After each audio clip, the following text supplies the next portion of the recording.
आजच्या कृषी क्षेत्रातील मोठ्या बातम्या, शासनाच्या घोषणा, अनुदानातील बदल, खरेदी धोरणे आणि बाजारभावांमधील हालचाल सर्व काही तुम्ही पाहणार आहात या व्हिडिओच्या माध्यमातून। जगावर पुन्हा अल निनोचे सावट, मे आणि जुलै दरम्यान मध्ये झडकण्याची 82% शक्यता। भारतात दुष्काळाचा मोठ्या प्रमाणात धोका। धक्कादायक बाब म्हणजे गेल्या महिन्यापर्यंत याची शक्यता 61% वर्तवली जात होती, ती आता थेट 82% पर्यंत पोहोचली। जर हा अंदाज खरा ठरला तर याचा थेट फटका भारताच्या मान्सूनला बसून देशामध्ये तीव्र दुष्काळाची परिस्थिती निर्माण होऊ शकते। दळण महागले, बजेट कोलमडणार। 1 जून पासून प्रति किलो 3 रुपयांची वाढ, महागाईची घरोघरी झळ। पुणे शहरातील पीठ गिरणी मालकांचा एकत्र निर्णय। संघाच्या निर्णयानुसार सध्या असलेला दळणाचा दर 7 रुपये प्रति किलो असून 1 जून पासून गहू, ज्वारी यासारख्या सर्वसाधारण धान्याच्या दळणासाठी 10 रुपये प्रति किलो आकारले जातील, तर डाळ, भाजणी आणि इतर पदार्थांसाठी 15 रुपये प्रति किलो दर लागू होणार आहे। 77,000 कोटींचा नफा, तरी पेट्रोल डिझेल चौथ्यांदा महाग। पेट्रोल प्रति लिटर 2 रुपये 61 पैसे तर डिझेलमध्ये 2 रुपये 71 पैशांची वाढ। प्रवास, माल वाहतूक, भाजीपाला आणि किराणा माल देखील महागणार। मीना कालव्यात सोडलं पाणी, शिरूरच्या बेड भागातील शेतीला पाणी, उन्हाळ्यामध्ये शेतकऱ्यांमध्ये समाधान। कालव्याला दुसरे उन्हाळे आवर्तून सुरू असून याचा फायदा पाण्यासाठी आणि जनावरांच्या चाऱ्यासाठी नक्कीच होईल। यावर्षी उन्हाळा तीव्र जाणवत असल्यामुळे अनेक ठिकाणी बोरवेल आणि विहिरीने तळ गाठला होता।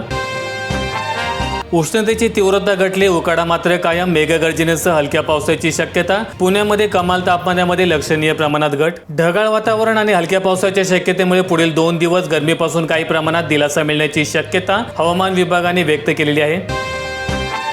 त्र्यंबकेश्वरमध्ये ब्रेक दर्शन योजना लवकरच सुरू होणार। 2,500 रुपयांमध्ये भाविकांना 8 मिनिटांच्या दर्शनाची सुविधा। या योजनेअंतर्गत भाविकांना 2,500 रुपये शुल्क भरून 8 मिनिटांचं दर्शन घेता येईल। या सुविधेचा लाभ घेण्यासाठी दररोज 500 भाविकांकरता एक स्वतंत्र काउंटर उभारलं जाईल। अनुदानाअभावी यांत्रिकीकरण ठप्प, निधी अभावी 1200 कोटी रुपयांचं अनुदान वितरण रखडलं। खरेदीसाठी पूर्वसंमती मिळाल्यानंतर शेतकऱ्यांनी ट्रॅक्टरसह विविध शेती अवजारांची खरेदी केली। अनुदान तातडीने मिळेल या भरोश्यावर शेतकऱ्यांनी खरेदी करताना पूर्ण रक्कम भरली, परंतु गेल्या 6 महिन्यांपासून अनुदान वितरण ठप्प असल्यामुळे खरीप हंगामात शेतकऱ्यांची मोठ्या प्रमाणात आर्थिक कोंडी पाहायला मिळते। खडकवासल्याच्या पाण्यासाठी इंदापूरकर आक्रमक, कृषी मंत्र्यांचाच मुलगा शेतकऱ्यांसोबत आंदोलनामध्ये सहभागी। पाणी प्रश्न पेटला, बारामती तालुक्यामध्ये पाणी सोडल्यामुळे वाद। जलसंपदा विभागाकडून वेळोवेळी आश्वासन देऊन देखील उन्हाळी आवर्तन सोडलं नसल्यामुळे इंदापूर तालुक्याच्या 36 गावांमधील नागरिकांनी संतप्त होऊन सोमवारी सिंचन भवन कार्यालयासमोर बोंबाबोंब आंदोलन छेडलं। विशेष म्हणजे या आंदोलनामध्ये पंचायत समितीचे सदस्य श्रीराज बर्णे यांचा समावेश असून ते कृषी मंत्री दत्तात्रय बर्णे यांचे चिरंजीव आहेत। अमरावती जिल्ह्यातील 220 गावांना पाणी टंचाईची तीव्र झळ। चिखलदरा संकटाच्या विळख्यामध्ये 9 गावांना 21 टँकरद्वारे पाणी पुरवठा सुरू। मेळघाटामध्ये पुढील काही दिवसांमध्ये टँकरवर अवलंबून असलेल्या गावांची संख्या आणखी वाढण्याची शक्यता व्यक्त केली जाते। अमरावती जिल्ह्यातील अचलपूर परिसरात 3 ऐवजी एकाच महिन्याचं दिलं धान्य। पॉस मशीनवरील तांत्रिक बिघाडामुळे रेशन धारकांमध्ये मोठ्या प्रमाणात संभ्रम। शाळांना 5 दिवसांचा आठवडा लागू करा, महाराष्ट्र राज्य आदर्श शिक्षक समितीचे राज्य शासनाला निवेदनाद्वारे साकडे घातले। मध्य पूर्व देशामध्ये युद्ध सुरू झाल्यापासून अनेक देशांनी 4 ते 5 दिवसांचा आठवडा शाळांचा सुरू केलाय। त्यामुळे महाराष्ट्र राज्यात देखील सर्व प्राथमिक शाळांना जून पासून 5 दिवसांचा आठवडा सुरू करावा, अशी मागणी महाराष्ट्र राज्य आदर्श शिक्षण समितीने राज्य शासनाकडे केली। छत्रपती संभाजीनगर जिल्ह्यामधील गंगापूर विभागात अवकाळीचे तांडव, वादळी पाऊस, गारांच्या वर्षावाने धांदल उडाली, झाडे उन्मळून पडली। गंगापूर, खुलताबाद, दौलताबाद परिसरात जनजीवन विस्कळीत, महामार्गावरील वाहतूक ठप्प, आठवडी बाजारामध्ये मोठ्या प्रमाणात नुकसान। कांदा उत्पादकांना केंद्र सरकारचा दिलासा, नाफेडच्या खरेदी दरामध्ये 310 रुपयांची वाढ, आता प्रति क्विंटल मिळणार 1,580 रुपयांचा दर। 22 मे रोजी जारी करण्यात आलेल्या आदेशानुसार सुरुवातीला 1,270 रुपये प्रति क्विंटलचा दर निश्चित करण्यात आला होता। मात्र बाजार समित्यांमध्ये व्यापाऱ्यांकडून मिळणारा दर आणि नाफेडचा दर यामध्ये मोठी तफावत असल्यामुळे शेतकऱ्यांमध्ये नाराजीचं वातावरण निर्माण झालं होतं। नाफेडचा दर कमी असल्यामुळे अनेक शेतकरी सरकारी खरेदी केंद्रांकडे पाठ फिरवत असल्याचं पाहायला मिळालं। मान्सून आगमनाची तारीख बदलली, 8 ते 10 जून दरम्यान महाराष्ट्रामध्ये पाऊस, शेतकऱ्यांची अस्वस्थता वाढणार। हवामान विभागाच्या अंदाजानुसार महाराष्ट्रामध्ये 8 ते 10 जून दरम्यान मान्सूनचं आगमन होण्याची शक्यता आहे। शेतकरी आणि नागरिकांचं लक्ष आता पावसाकडे लागून राहिलंय।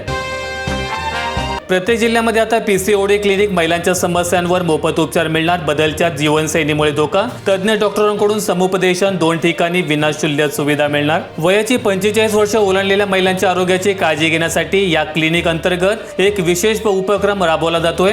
दर बुधवारी रुग्णालयांमध्ये मोनोपॉज ओपीडी अंत चालवली जाते. मोनोपॉज ओपीडी ही स्त्री रुग्णालय, सामान्य रुग्णालय, उपजिल्हा, सर्व ग्रामीण रुग्णालयात जानेवारीपासून सुरू करण्यात आलेला आहे. आवर्तनामुळे निम्मा येवला तालुका टँकर मुक्त, 36 गावे तहानलेलीच. रखडलेल्या पाणी योजना मार्गी लावण्याची मागणी. उन्हाच्या तीव्रतेमुळे जलस्रोत कोरडे पडलेत. पाणी पुरवठा योजनेमुळे येवला तालुक्यातील अर्धा तालुका टँकर मुक्त झाला असून हजारो महिलांच्या डोक्यांवरील पाण्याचा हंडा उतरलाय. मात्र दुसरीकडे उर्वरित भागामध्ये पाणी टंचाई कायम असून 36 गावे आणि 47 वाड्या वस्त्यांना सध्या 33 टँकरच्या माध्यमातून 55 खेपांद्वारे पाणी पुरवठा केला जातोय. अहिल्यानगर जिल्ह्यात 134 शेतकऱ्यांचे 2.65 कोटींचे अनुदान रखडलं. गोपीनाथ मुंडे शेतकरी अपघात सुरक्षा योजनेमध्ये मंजुरीनंतर देखील निधी वितरणाला विलंब. अपघातग्रस्त शेतकऱ्यांच्या वारसांना वेळेत आर्थिक मदत मिळणं अपेक्षित असताना निधी वितरणामध्ये होत असलेल्या विलंबामुळे संबंधित कुटुंबांमध्ये नाराजी आणि संतापाचं वातावरण पाहायला मिळतंय. मान्सून आज केरळमध्ये धडकणार. विना अडथळा 6 जूनला कोकणमध्ये पोहोचणार. बंगालच्या उपसागरात निर्माण झालेल्या अनुकूल स्थितीमुळे यंदा नैऋत्य मोसमी वारे आपल्या ठरलेल्या वेळेआधीच म्हणजेच आज 26 मे रोजी केरळमध्ये धडकणार आहेत. केरळ नंतर हा मान्सून वेगाने पुढे सरकणार असून महाराष्ट्रात वेळेआधीच दाखल होण्याची शक्यता आहे. नाशिक जिल्ह्यात 29% पाणीसाठा. 125 टँकरद्वारे 256 फेऱ्यांतून तहान भागवली जाते. नाशिकमध्ये यंदा प्रखर उन्हाळा नागरिकांनी अनुभवला. सलग 4 ते 5 दिवस कमाल तापमान 40 पार स्थिरावलं होतं. यामुळे जलसाठ्यांमध्ये बाष्पीभवन सुद्धा वेगाने झालं. त्यामुळे पाणी पातळी देखील प्रचंड खालावली.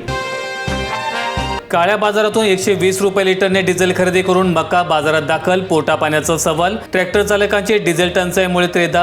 अखेर क्विंटल मागे 20 रुपयांची भाडेवाढ. ज्या पंपांवर डिझेल आहे तिथे अर्धा दिवस रांगेत उभं राहावं लागतं. पंपावरून कॅन भरून ठेवणारे काही जण ट्रॅक्टर चालकांना 120 रुपये लिटरने डिझेल विकतात. एका ट्रॅक्टरमध्ये 60 क्विंटल मका बसतो. हर्सुल येथून जाधववाडी इथे मका आणण्यासाठी 7,200 रुपये भाडं आकारलं जातं. आता 8,400 रुपये भाडं आकारलं जातंय.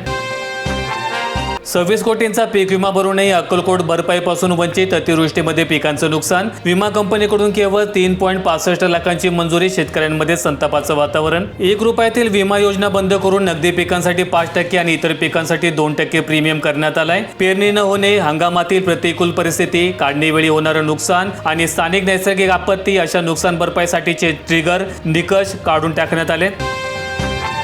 नाशिक जिल्ह्यात माथाडींच्या संपाने रेशनचं धान्य वितरण ठप्प. जिल्ह्यातील 400 नोंदणीकृत माथाडी कामगारांनी विविध मागण्यांसाठी 2 दिवस काम बंद आंदोलन पुकारलंय. पहिल्या शासकीय गोदामातून गहू, तांदूळ आणि साखरेची चढउतार बंद पडली असून सार्वजनिक वितरण व्यवस्थेअंतर्गत रेशन दुकानांना होणारा पुरवठा विस्कळीत झालाय.